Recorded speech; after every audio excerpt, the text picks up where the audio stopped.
बात आज की चैनल के कार्यक्रम आर पार में मैं सुरेंद्र चतुर्वेदी आपका स्वागत करता हूं। मित्रों, अजमेर उत्तर में बहू के खिलाफ खुलेगा जबरदस्त मोर्चा। पुष्कर में सर्व समाज के दिग्गजों की गुप्त बैठक। क्या क्या हुआ सुने। दोस्तों, अजमेर उत्तर विधानसभा में तूफान आने वाला है। भाजपा के सन्यासी नेता के विरुद्ध सर्व समाज के दिग्गज नेता एक जाजम पर आ गए हैं। धार्मिक नगरी में आयोजित बैठक में 76 वर्षीय बुजुर्ग नेता को निपटाने के लिए अजमेर के न केवल भाजपा बल्कि कई राजनीतिक दलों के नेता जल उठाकर संकल्प ले चुके हैं। इस अभूतपूर्व गुप्त बैठक में 3 घंटे तक दिग्गजों ने नेताजी को घेरने के लिए सारे मोर्चे खोलने का निर्णय ले लिया है।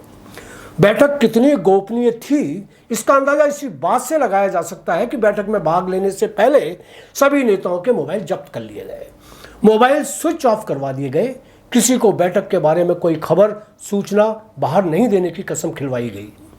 कल मुझसे मिलने कुछ लोगों ने जब मुझे बताया कि आज भाऊ विरोधी 5-7 लोगों के फोन बंद आ रहे हैं, तो मेरी भी जिज्ञासा जागृत हुई और मैंने अपने जासूसी कुत्ते दौड़ाए। तब पता चला कि ये सब लोग धार्मिक नगरी पुष्कर में कोई मीटिंग कर रहे हैं। ज्यादा जानकारी करने पर पता चला कि 5-7 नहीं, यहाँ तो लगभग 18-20 लोग मीटिंग कर रहे हैं। मीटिंग की गोपनीयता बनाए रखने के कारण ही सबके फोन बंद करवा दिए गए थे।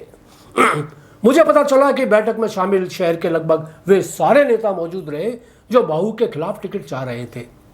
इनमें कुछ तो ऐसे थे जो अपने टिकट के लिए पूरी तरह आश्वस्त थे। बहू के विरुद्ध यह अब तक की सबसे बड़ी बैठक थी और इसमें उनके विरुद्ध किन किन नेताओं को मैदान में उतरना है यह तय किया गया।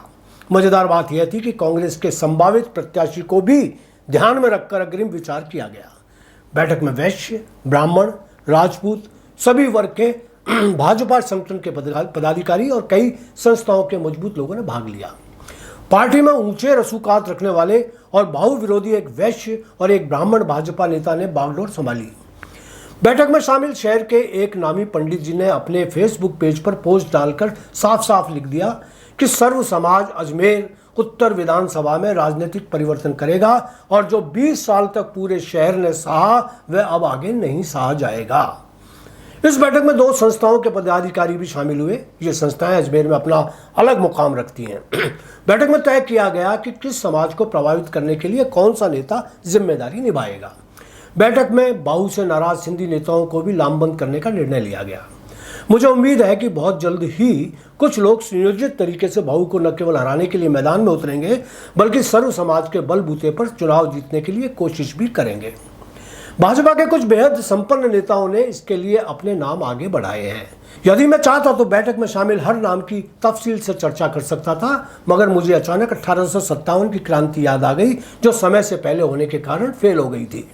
मित्रों, मेरा भी ऐसा मानना है कि विगत 20 साल तक अजमेर शहर की जिस नेता की वजह से बर्बादी हुई, जिसके निष्क्रिय नेतृत्व की वजह से स्मार्ट सिटी के नाम पर शहर को सीमेंट का जंगल बना दिया गया, आना सागर को बर्बाद कर दिया गया, जिसके कार्यकाल में दलाल नुमा नेताओं ने जमकर चांदी काटी, यदि इस बार फिर उसे मौका दे दिया गया तो इस शहर को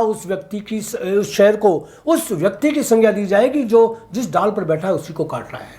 गुप्त बैठक में इसी मुद्दे को केंद्र में रखकर चर्चा हुई। देखते हैं पुष्कर की क्रांति क्या रूप दिखाती है।